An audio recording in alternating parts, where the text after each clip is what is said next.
તો મહત્વપૂર્ણ સમાચાર સુરતથી કે જ્યાં સુરતમાં લાયસન્સ વગર ફટાકડા વેચતા દુકાનદારને ત્યાં પોલીસના દરોડા પડ્યા। જી હા, જોખમી રીતે ફટાકડાનું વેચાણ કરતા 2 દુકાનદારની ધરપકડ કરવામાં આવી છે। શહેરના ડબગરવાડમાં કાર્યવાહી કરવામાં આવી, જેમાં 1.84 લાખના ફટાકડા સીઝ કરવામાં આવ્યા। તપાસ કરતા દુકાનમાં ફાયર સેફટીના સાધનો પણ ન હતા, તો પોલીસે કાયદેસરની કાર્યવાહી તેમજ તપાસનો દોર હાથ ધર્યો છે। સુરતની આ ઘટના કે જ્યાં ફટાકડાની દુકાનમાં પોલીસના દરોડા, ડબગરવાડમાં કાર્યવાહી હાથ ધરવામાં આવી। લાયસન્સ વગર ફટાકડા વેચતા 2ની ધરપકડ કરવામાં આવી છે। 1.84 લાખનો મુદ્દામાલ કબજે કરાયો છે। પોલીસ દ્વારા તપાસ તેમજ કાયદેસરની કાર્યવાહી હાથ ધરાઈ છે। તો સુરત શહેરની આ ઘટના કે જ્યાં પોલીસે તપાસ તેમજ કાયદેસરની કાર્યવાહી હાથ ધરી છે। ફટાકડાની દુકાનમાં સુરત પોલીસના દરોડા કે જ્યાં ડબગરવાડમાં કાર્યવાહી કરવામાં આવી, તો લાયસન્સ વગર ફટાકડા વેચાણ કરતા હતા અને 2ની ધરપકડ કરવામાં આવી છે। 1.84 લાખનો મુદ્દામાલ જે છે તે સીઝ કરાયો છે। પોલીસે કાયદેસરની કાર્યવાહી તેમજ તપાસનો દોર શરૂ કર્યો છે।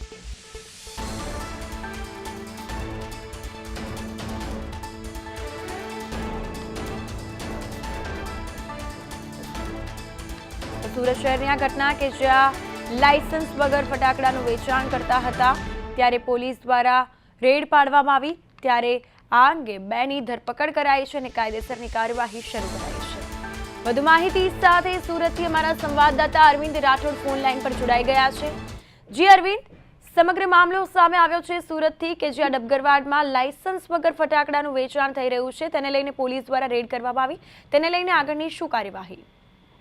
કૃપા, બિલકુલ સુરતમાં જે રીતે વગર લાયસન્સ દ્વારા ફટાકડા વેચતા દુકાનદારોને ત્યાં દરોડા કરવામાં આવ્યા હતા અને જોખમી રીતે ફટાકડાનું જે વેચાણ કરતા 2 દુકાનદારોની ધરપકડ કરવામાં આવી છે અને શહેરના ડબગરવાડમાં આ કાર્યવાહી મોટી પોલીસે કરવામાં આવી હતી। ત્યારે સુરતમાં ફાયર સેફટીના જે સાધનો પણ જોવા મળ્યા ન હતા, એટલે આ રીતે જે મોટી કાર્યવાહી છે તે હાથ ધરી છે। કારણ કે ફટાકડાનું વગર લાયસન્સ જે રીતે ધમધમતો હોય છે વેપલો, એટલે તેમાં ફાયર સેફટીની ખૂબ અગત્યની જરૂરિયાત હોય છે, ત્યારે તે પણ જોવા નહીં મળી અને તેને લઈને પોલીસે મોટી કાર્યવાહી કરી છે।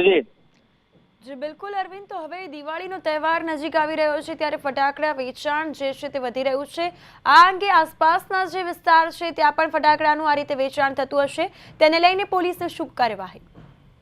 કૃપા, બિલકુલ જે રીતે દિવાળી નજીક આવી રહી છે ત્યારે ખાસ કરીને જે ફટાકડા છે તે લોકો ખરીદી કરતા હોય છે અને તેમાં પણ દારૂગોળો એટલે કે જે જોખમી રીતે ખૂબ સાવધાની રાખવાની હોય છે, પરંતુ સેફટી વગર જે ચાલતા હોય છે એટલે તેમાં ચોક્કસ સ્થાનિકોમાં પણ જે રીતે ભયનો માહોલ છવાય છે। કારણ કે એક વિસ્ફોટ જેવો છે, જ્યારે ફટાકડાનો મોટો જથ્થો હોય છે દુકાનમાં અને જો અગર કોઈ અકસ્માત સર્જાય તો મોટી જાનહાનિ પણ થઈ શકે છે। એટલે આવી લાપરવાહી જે ન હોય અને જે સામગ્રી સાધન અથવા તો લાયસન્સ ખૂબ જરૂરી હોય છે, નહીં તો લોકોના માટે જે કહેવાય કે ખતરાની ઘંટી છે, એટલે પોલીસે મોટી કાર્યવાહી કરી છે। એટલે આવા જે કોઈ વગર લાયસન્સ ધમધમતા હશે ફટાકડા, તો ત્યાં પણ પોલીસ કાર્યવાહી કરી રહી છે। જી બિલકુલ, તો વગર લાયસન્સના કેટલા વેચાણકર્તાઓ જે છે તે પણ આ રીતે ફટાકડાનું વેચાણ કરતા હશે, તેઓમાં ડરનો માહોલ જોવા મળી રહ્યો છે, તેઓનું શું કહેવું થાય છે?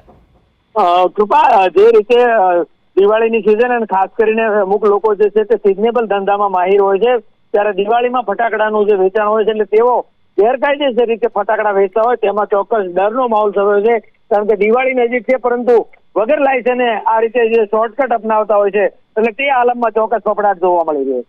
બિલકુલ અરવિંદ, તમામ વિગતો બદલ આપનો આભાર।